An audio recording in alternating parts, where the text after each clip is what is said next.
Okay, we are live. Yes. Good morning, good afternoon, good day. Just depends on where you are in the world and when you are watching this video. Welcome to Lyonsview Realty Financial Fridays. My name is Clara Lyons-DeVaughn, and I am the broker owner of Lyonsview Realty. We provide residential, commercial for small businesses and nonprofits, and property management services. And we have a real estate school, Lyonsview Academy, which provides real estate pre licensing and continuing education, credit counseling for distressed homeowner solutions, and lifestyle health and wellness education. So I'm really, really happy that you joined us today. Lyonsview Realty launched Financial Fridays to help you stay current on those trends that impact your bottom line. Our goal is to provide you with the resources, information, and tips to assist you in making the best financial decisions. And our commitment is to maximize your wealth building power now and in the future. So I'm really, really glad that you tuned in today. Welcome, welcome, welcome. Feel free to like and share this video. Hopefully, there is some information that is of value to you and those that you share it with. And if you have any questions, just put it in the comment section and we will definitely get to all of your questions soon. So today we are going to be talking about home inspections. If you are dabbling in the real estate market right now, you know it is extremely busy, and not just here in New Jersey, but all of my real estate partners across the United States have been telling me how busy it is in their states as well. It's a great market for sellers, definitely a seller's market. The interest rate is low if you're a buyer, so it's a great time to purchase property as well. And part of that process is the home inspection. So in this market, a lot of people are waiving their inspection to get the house. Some people are offering more money, but and are competing in multiple bid situations. But that's a topic for another show. So I've got a ton of home inspection stories, but I really just want to share some basic information and things that, as you journey down the road to property ownership, that you definitely need to take into consideration. So on your first look, that's actually part of your initial home inspection. You're looking for functionality and features, what your heart desires. So the first look, like any relationship, is visceral and visual. You see something, you like it, you get an emotional connection to it. And that's really your first inspection. It's done before you put in an offer, before you make a commitment. Um, you have that I'm checking you out kind of thing, right? So you're checking out the property. Um, you can kind of go on to some of our past videos, Lyonsview Realty Financial Fridays on YouTube or on Facebook, on our Facebook page for Lyonsview Realty, where we get into a little bit more detail about that part of the process.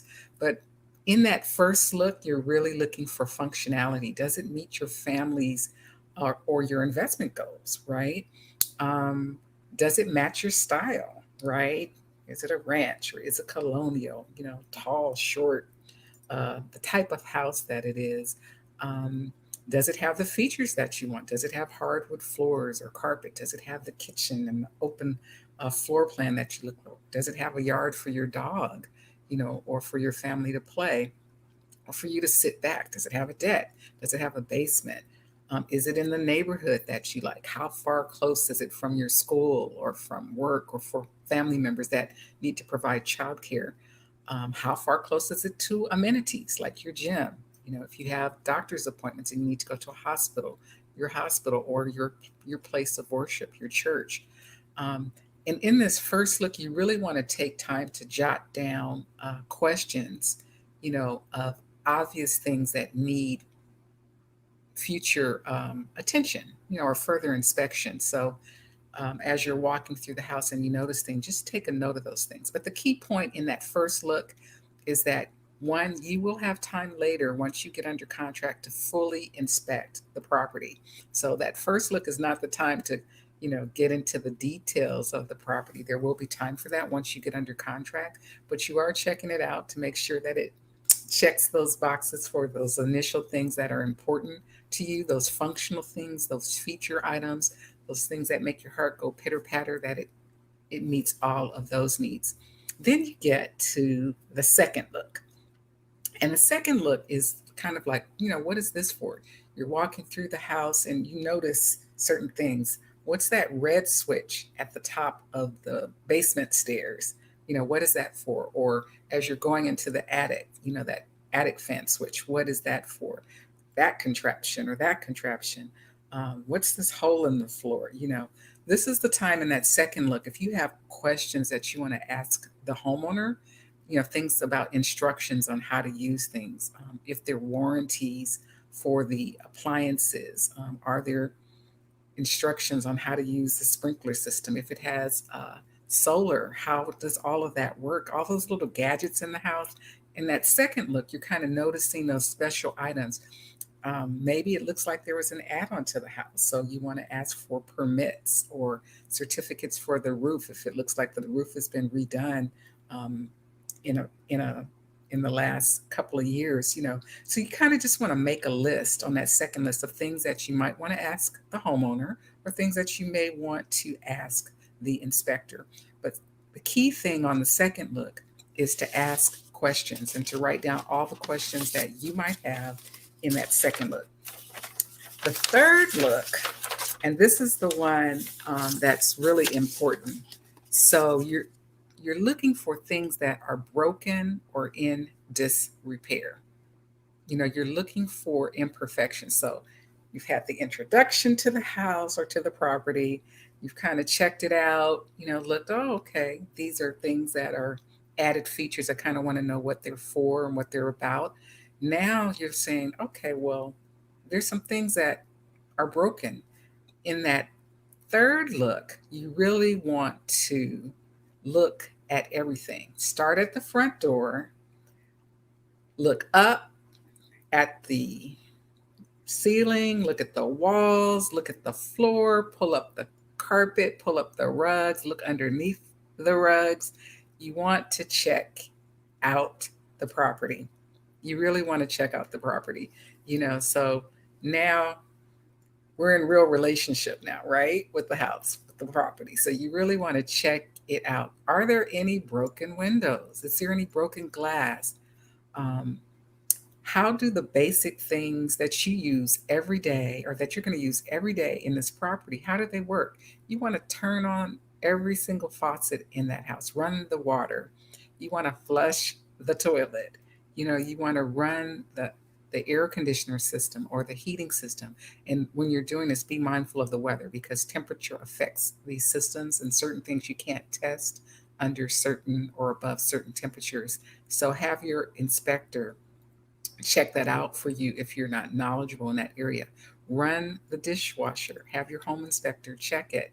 Um, the garage door, if there's one, check to make sure that it's going up and down properly, that if the safety attachment, if you put your foot under it, goes back up automatically. Check that. Um, Electrical sockets, have your home inspector check every single socket in that house to see that one, it's working, and two, are the GFIs up to code. So the key point is that you have a limited time to assess a home that you're going to be living in for a while. You're going to be in that property for a while, and you only have so much time, usually in contracts, 10 to 17 days, to inspect the property. So you really want to take the time to check it out. Don't overlook the small things. Look in every crevice and corner and check it out in the time that you have in the property. The fourth look is, does it work? Right? And that's where your home inspector is so important.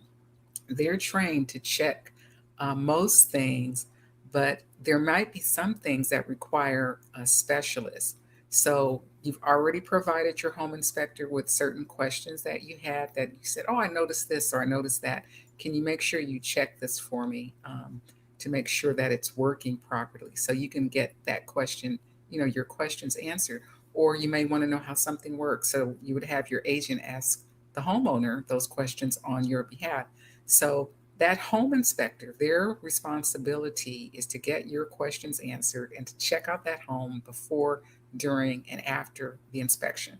So what happens with the homeowner, the home inspector before the inspection? The number one thing is scheduling. Once you get under contract, you want to schedule your inspections. You can always cancel it, but you want to schedule it because it's hard to get on their calendar, especially when it's a busy season like we're in currently. You want to try to get all of your inspections on the same day. You want to interview your inspector to make sure that they're going to check out all the areas that you want checked out. So if you want to make sure that they do the roof, you want to make sure that they cover electrical and plumbing, um, and those things. And if they don't, you may need to have a specialist come in to inspect certain items. So let's say the property has a septic system or a well system. Those are specialized areas, and you need someone in that area to check it out. And if it's a well, you actually have to have the well water tested prior to change of ownership. So that's a specialized inspection that you have to have them come back. Lead-based paint. If the property was built prior to 1978, you need to have a specialized person, usually someone who's EPA, Environmental Protection Agency certified, to come and check that out for you. If there might be asbestos in the property, you want an asbestos specialist to come and give you an inspection on the property. If you think there are foundation issues, you would want to have an engineer come out and help you assess what needs to happen with that foundation. Uh, Roofers, if there's mold in the property, your home inspector might be able to tell you that there appears to be mold, but you need a mold specialist to come out and test it to tell you what kind of mold it is and what's the best way to remediate that particular issue. Pests, termites, bugs, roaches, carpenter ants, carpenter bees, anything that eats away at your wood in the house, that's a specialized inspection, and that there's a specialized type of inspector that comes out and checks for those things. Your HVAC system, while your home inspector can make sure that it's working, tell you what the maintenance schedule is on it, sometimes an HVAC person can pull that puppy apart and tell you things that maybe your home inspector can't. If you have a sewage issue, you may want to have a plumber come out and do snake or run a camera down the system to check to see that everything is okay. So there are specialists, and your particular property will determine what you need. And the home inspector too will tell you, okay, this is an issue beyond my capacity. You need to bring this type of inspector in or have further inspection in this area. And that would be the time you bring someone out. So if you can, if you know in advance, try to get them all to come out on the same day, if at all possible. If not, make sure that it's within the time frame that you have within your contract to do your inspection. Now, during the your inspector is really going to be checking to make sure that everything is working properly, that it's not broken. Does it work? Um, what does it do? And some things you may have to ask the homeowner. As I said before, ask for warranties and permits where they exist. And then, he's checking, or she is checking, for what is broken or in disrepair, or if there are any imperfections. One of the things that we see a lot are in window panes, there's like this smoky thing. It's a double pane window. That means that the seal has popped or is broken, and air is getting in there, and that's what causes the condensation between in the window, and it's, for some people that's a big deal. Some people it's not, but those are things that happen. So you want to walk through during the inspection. If at all possible, it's good that you can be there. And you want to tell them, okay, I have concerns in this area. Make sure you check these out. Safety concerns, hazard concerns, broken concerns, code violation concerns. All these things are things that your inspector should be checking for during the inspection. And if you can, walk along with them. Check with your inspector to see if they want you to ask questions during the inspection or if they want to wait till they're done. Some inspectors get distracted if you're asking too many questions, and then they might miss something that, if they're working in a particular area. So ask them what their preference is, but definitely after they've done a thorough inspection of the property, they'll give you the highlights of the problem areas, show you what's going on, and give you an opportunity to ask, any questions that you might have so you can see firsthand where the problems are, right?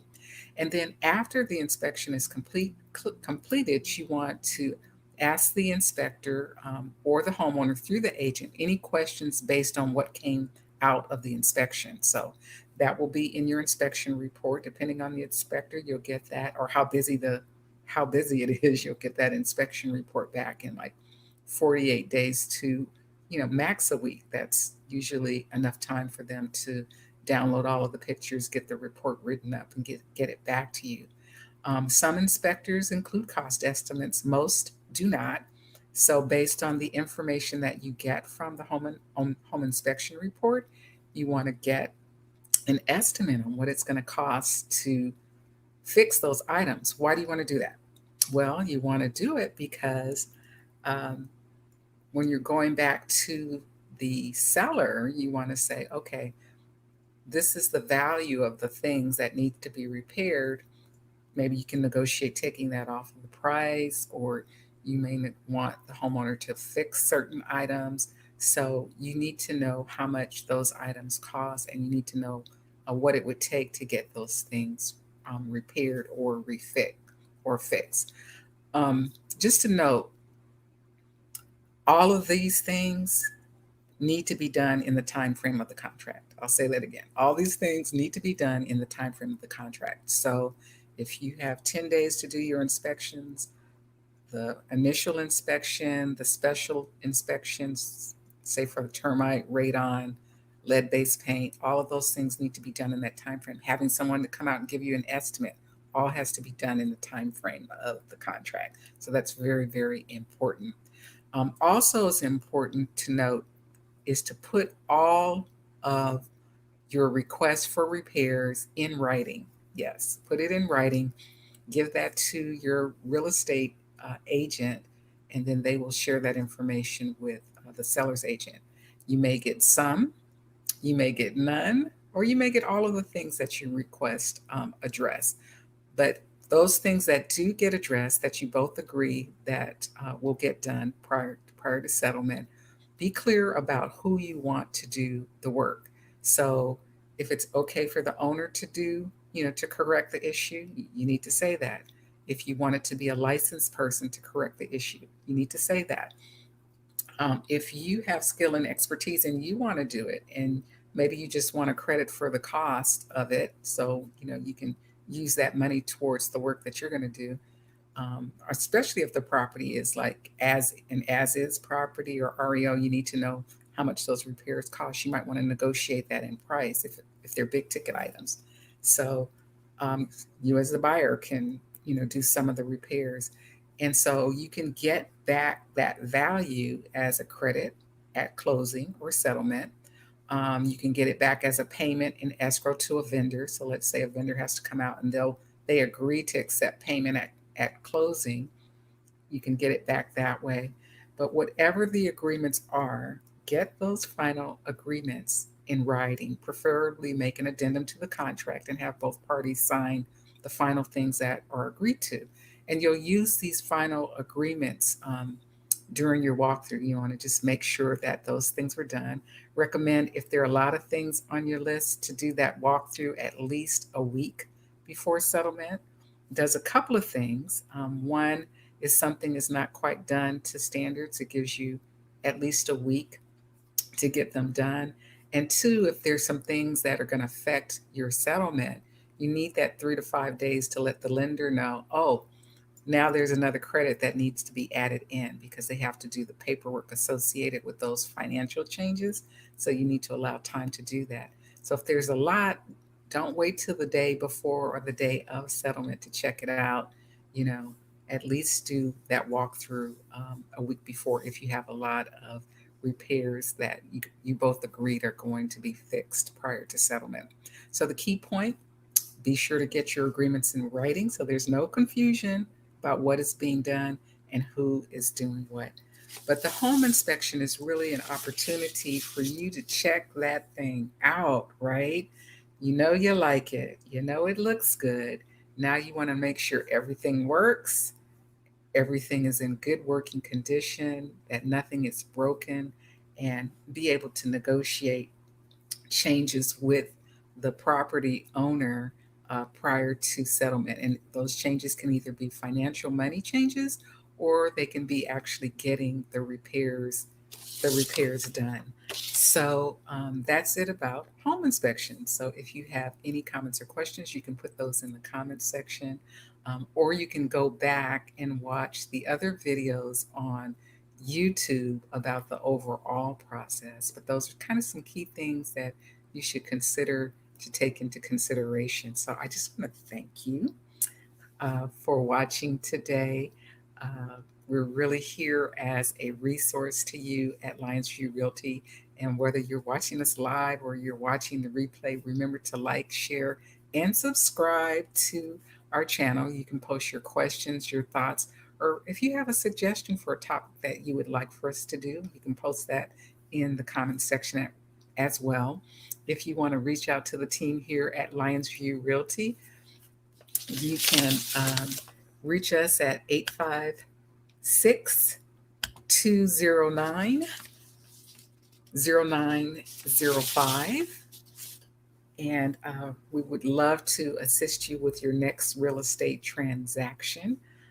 Or if you have a current real estate issue and you just have a question and you would like a free consultation, we can do that as well. Again, that's 856 209 0905, or drop an email to info@lionsviewrealty.com.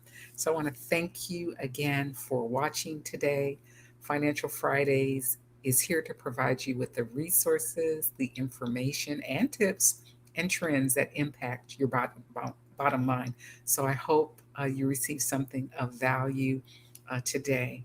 As always, sending love, light, and prayers out to those who have lost loved ones, to anyone who has someone in the hospital for any reason, or if you're just experiencing the impacts of physical distancing, to the essential employees who are going to work, providing those much needed services, our healthcare providers, our transportation, food, police, fire protection, and especially our leadership. I encourage everyone to take care of yourself, take care of your family, and definitely stay safe. My name is Clara Lyons-DeVaughn. Financial Fridays, we stream on Fridays on Facebook and YouTube at 9:30 Eastern Standard Time live. But you can watch the replay anytime, so you can join us again next Friday at 9:30 Eastern Standard Time. Until then, keep living your best life. Take care.